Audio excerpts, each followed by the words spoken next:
দর্শক ও শ্রোতাবৃন্দ, আমি মোহাম্মদ সুলাইমান কবির আপনাদের সকলকে জানাচ্ছি বিডিএসটিআই পক্ষ থেকে অভিনন্দন। বিডিএসটিআই টিউটোরিয়াল থেকে আপনারা কমপ্লিট ওয়েব ডিজাইন শিখে নিন, ঘরে বসে আয় করার সুযোগ নিন এবং বেকারত্ব দূর করুন, যা আউটসোর্সিং পদ্ধতিতে আয় করা সম্ভব। আমরা এই ওয়েব ডিজাইন নতুনভাবে শুরু করছি। আমরা প্রোগ্রামটি অত্যন্ত যত্ন সহকারে আপনাদেরকে উপহার দেব। চলুন শুরু করা যাক। প্রিয় দর্শক ও শ্রোতাবৃন্দ, আমরা গত পূর্বে কিভাবে মুভি বা ভিডিও ট্যাগ ব্যবহার করতে হয় তা আমরা শিখেছি। যদিও ভিডিও ট্যাগ ব্যবহার করে ভিডিও আসে নাই, কিন্তু ভিডিও ফরম্যাট এসেছে। আমরা লিখে দিয়েছিলাম শেষে, your browser does not support this video. এটা লিখেছিলাম এই কারণেই, আমাদের এই ধরনের ভিডিও আমার এখানে নেই। ভিডিও পরবর্তীতে যদি আসে সামনে, আমরা তা করে দেখাবো। আজকে আমরা নতুন যে আরেকটি প্রোগ্রাম করব, সেটা হলো টেবিল এলিমেন্ট ট্যাগ কীভাবে ব্যবহার করে।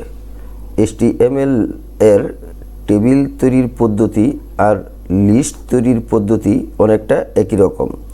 টেবিল তৈরির জন্য less than table greater than tag ব্যবহার করতে হয় এবং এই ট্যাগের অভ্যন্তরে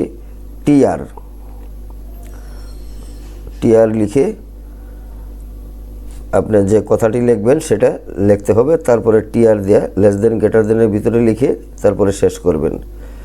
টেবিল টিআর মানে টেবিল রো, আর টিডি হইল টিডি দেয়া টেবিলটা শুরু করতে হয়।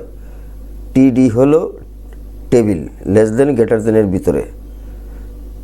তারপর ভিতরের লেখাটা, টেবিলের যে লেখাটা নামটা থাকবে সেটা লিখতে হবে। তারপর ক্যাপশন,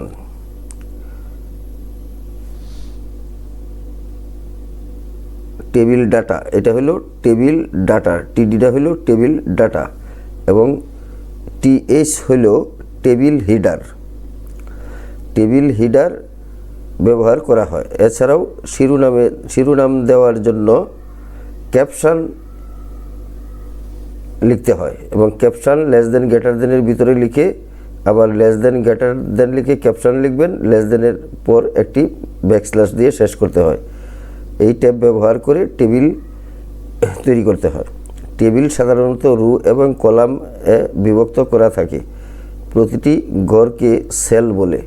এছাড়াও প্রথম রো বা প্রথম কলামটি হেডিং আকারে থাকতে পারে। প্রতিটি ঘরের তথ্যকেই টেবিল ডাটা বলে।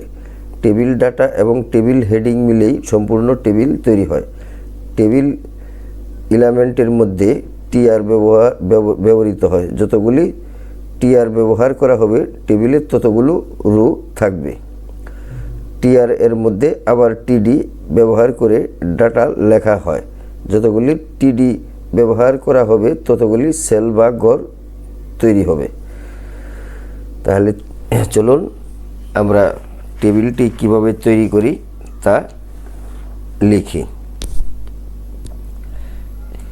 প্রতিবারের ন্যায় আমরা উইন্ডোজ নোট ওপেন করি। এখানে আমরা লিখব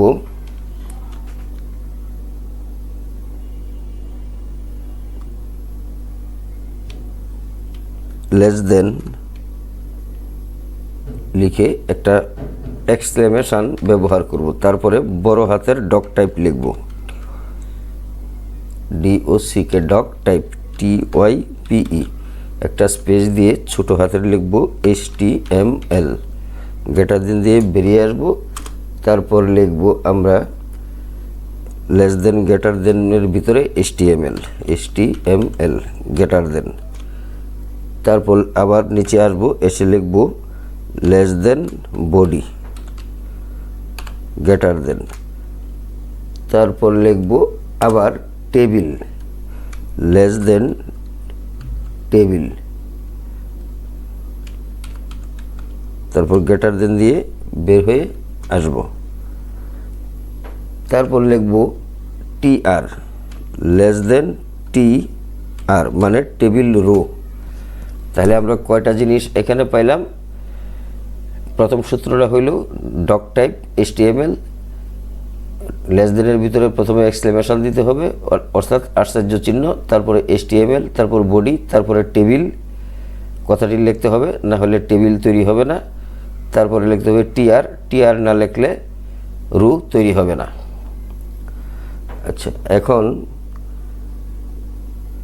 আমরা এন্টার দিয়ে আবার নিচে আসি, লিখব টিডি,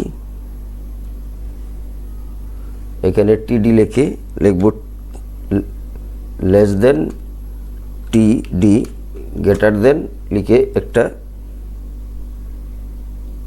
পেজ দিব, এতটুকু একটা পেজ দেই, পেজ দিয়ে লিখব BDSTI, এটা লিখে আরেকটা ট্যাব দিব,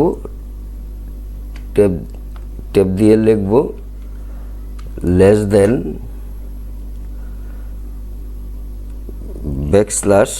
/TD গ্রেটার দেন,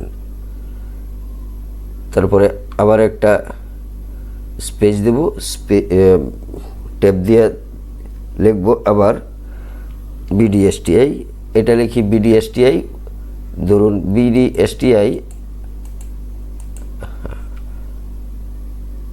-1,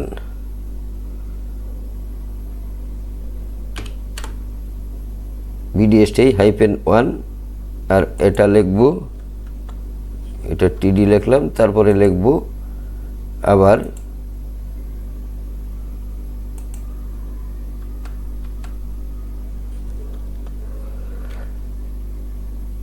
এখানে লিখব আবার BDSTI -2, আমরা একটা হেডিং এর নাম দিলাম আর কি এটা। তারপর লিখব আবার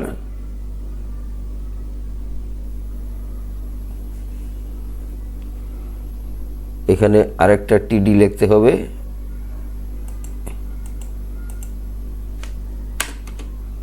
এখানে লিখব লেস দেন টিডি গ্রেটার দেন, তারপরে এখানে লিখব আবার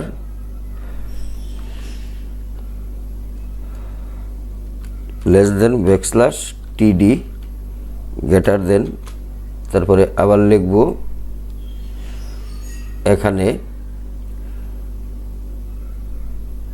টিডি, আবার লিখব টিডি less than TD greater than, লিখব BDSTI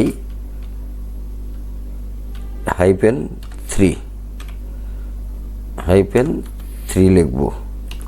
তাহলে কলাম হইল BDSTI, এখানে হবে -1,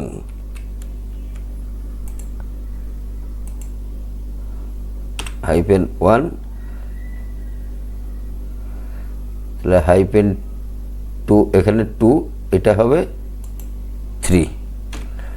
তারপর আবার এখানে লিখব less than /TD greater than, আরেকটা লিখি less than TD greater than, লিখব এখানে লিখব BDSTI, এটা -4, অর্থাৎ আমরা 4টা কলাম বানাবো, বানিয়ে আমরা শেষ করব। তারপর এখানে আরেকটা লিখব, আবার লিখব এই less than /TD greater than দিয়ে নিচে চলে আসব। চলে এসে আমরা এখানে লিখব লেস দেন TR, আমরা TR লিখব less than /TR,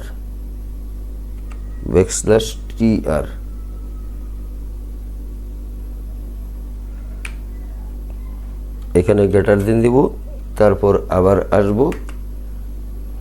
less than backslash table.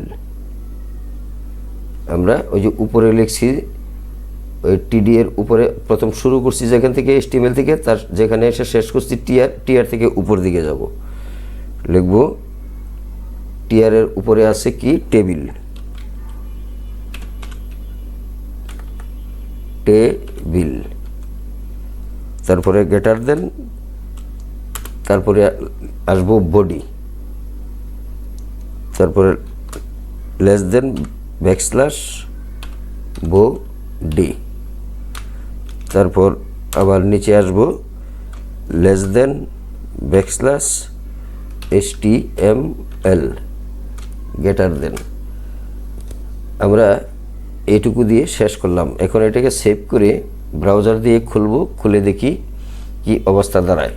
সেই বেস দিয়ে এখানে 37 আছে, আমরা এই নিচে দেখব সেভ এস টাইপে, এখানে আমরা অল ফাইল সিলেক্ট করব, অল ফাইল। এখন আশা করি হবে।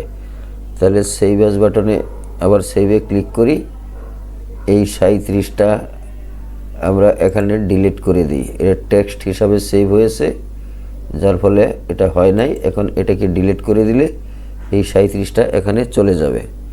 এখন আবার এখানে 37 তো নাই, তাহলে আমরা আবার ফাইলটা লিখি,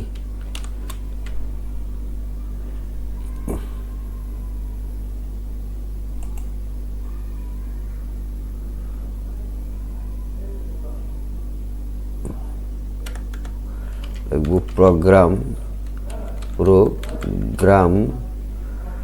37.html আর নিচে অল ফাইলস লেখা আছে। আবার সেভ করি, এবার সেভ হয়েছে। আমরা আবার এখানে যাই, এখন দেখি 37 ফাইলটা এখানে আসছে। এখানে ওপেন করলাম, ওপেন করে আমরা 37 দেখি ফাইলটা সেভ হয়েছে কিনা। হয়েছে তো, দেখি এখন কি হয়। অর্থাৎ আমাদের এইখানে একটা কলাম, এইখানে একটা কলাম, এইখানে একটা কলাম, আর এইখানে শেষ লাইন, এটা এইভাবে আসছে। কিন্তু আমরা আরও সুন্দর করে উপস্থাপন করব পরবর্তী প্রোগ্রামে। যারা চ্যানেলটিতে নতুন আছেন তারা চ্যানেলটি সাবস্ক্রাইব করে দিয়ে বেল বাটনটি ওপেন করে দিন, আর যারা পুরাতন আছেন তাদের সকলকেই অনেক অনেক ধন্যবাদ। আজকের প্রোগ্রামটি ছোট, অল্প করে শিখলেই ভালো হবে, শিখে নেবেন। আজকের মতো এখানেই শেষ করছি। সকলে ভালো থাকুন, সুস্থ থাকুন। আল্লাহ হাফেজ।